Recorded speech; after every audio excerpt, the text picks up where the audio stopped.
আপনি কে? আমাকে কথা বলা শিখাচ্ছেন? আপনি কে? আপনি আমার আপনি কে ভাই?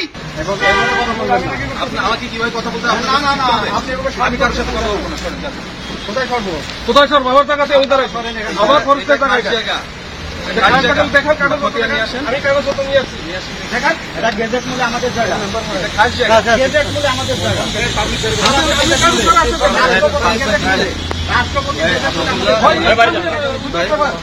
আপনাদের বন বিভাগের জায়গা দখল হয়ে যাচ্ছে, তখন ডিএফও মহোদয় কোথায় থাকেন? বিডিআর যে বন বিভাগের জায়গা দখল করে ফেলে, তখন কোথায় থাকেন আপনারা? আমি তো আপনাকে রিকোয়েস্ট করছি। কি রিকোয়েস্ট করতেছেন? কর্তৃপক্ষের সাথে কথা বলেন। ডিসি স্যার পাঠাইছে এটা ভাঙার জন্য। ডিসি স্যারকে যখন বলবে যে এসিলেন চলে যাও, আমি চলে যাবো। রিকোয়েস্ট করলে তো কাজটা বন্ধ করে দিয়েছিল, ওই সময় বন্ধ থাকার দরকার। রিকোয়েস্ট যখন করলাম কাজটা বন্ধ রাখেন, বন্ধ রাখার দরকার। ডিসি স্যার যে পাঠালো কাজ বন্ধ রাখার জন্য, আপনি তখন শুনছেন? একটু স্যার আপনি একটু সমস্যা হলে স্যার এই ভাঙার ব্যবস্থা করে তাতে ভাঙো। কে কি বাধা দিচ্ছে স্যার? আপনি একটু সমস্যা হলে স্যার যাওয়ার সমস্যা না কিসের সমস্যা?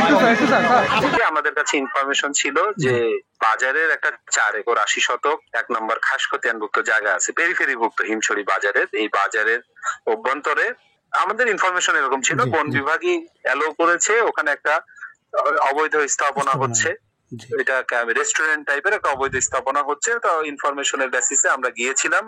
যাওয়ার পরে ওখানে যে অবৈধ স্থাপনা, ওই যে কন্ট্রাক্টর উনি ওখানে ছিলেন, এসেছিলেন, তাকে আমি বলেছি যে আপনি কে, আপনাকে এটা করতে দিয়েছে? তো বলছে যে বন বিভাগ নাকি করতে দিয়েছে। আমি বললাম না, এটা তো খাসকতিয়ানের জায়গা, এটা আপনি করতে পারেন না। তারপরে আমরা প্রতীকীভাবে একটু উচ্ছেদ অভিযানে প্রতীকীভাবে আমরা ভাঙচুর কিছুটা উচ্ছেদ করেছি এবং তাকে একটা ডেডলাইন দিয়ে এসেছিলাম যে আপনি একটা নির্দিষ্ট সময়ের মধ্যে 3 দিন সম্মত সময় দিয়েছিলাম, রবিবার যেহেতু মিটিং থাকে, আপনি মালামাল এগুলো সরিয়ে নিবেন। তাহলে যেহেতু খাস জমিতে অবৈধ স্থাপনা উচ্ছেদ করা এটা এসিল্যান্ডের দায়িত্ব এবং এটার জন্য এসিল্যান্ড আমাকে জবাবদিহি করতে হয়, আমাকে কিন্তু আইনানুগ ব্যবস্থা নিতে হবে। আপনি 3 দিন সময় দিচ্ছি, এর মধ্যে সবকিছু সরাই নিবেন। আমি চেয়েছিলাম আসলে বন বিভাগের কর্মকর্তা থাকলেই ভালো হতো, তার সামনে বিষয়টা সম্পূর্ণ হয়তো বলা যেত, কিন্তু তাকে যেহেতু বুঝিয়ে দিয়ে আসতে পারি নাই, রেঞ্জার বা কাউকেই পাই নাই, অফিস টাইমে কাউকেই পাই নাই।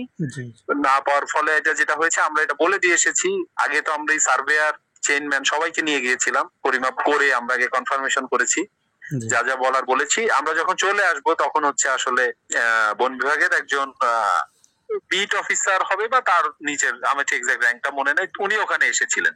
ওনাকে আমি পুরো বিষয়টা ব্রিফ করেছি যে এই ইস্যু, খাসকতিয়ানের জায়গার উপরে একটা স্থাপনা হচ্ছে। ওনারা বলছেন যে আপনারা পারমিশন দিয়েছেন, তো এটা তো আসলে আপনারা পারেন না, এটা আমি ওনাকে নির্দেশনা দিয়েছি, 3 দিনের সময় দিয়েছি, সরিয়ে ফেলবেন, এগুলো বলে এসেছি এবং তার ঊর্ধ্বতন কর্তৃপক্ষকে এটা জানাই দিবেন যে সরকারি ভাবে এই নির্দেশনা দেওয়া হয়েছে। এটা বলে আমি যখন চলে এসেছি, চলে আসার পরে স্থানীয় ভাবে স্থানীয় জনগণ এবং লোকাল যে মেম্বার, উনি আবার ফোন দিয়ে জানিয়েছেন যে ওখানে আমরা যে এটা খাসকতিয়ানের জায়গা কাজ করতে বন্ধ করে বলে এসেছি, ওইটা ডিএফও মহোদয় এবং ওখানকার রেঞ্জার ওনারা আমরা চলে যাওয়ার পরে এসেছেন, এসে বলেছেন কাজ কন্টিনিউ করতে এবং কাজ কন্টিনিউ হচ্ছে।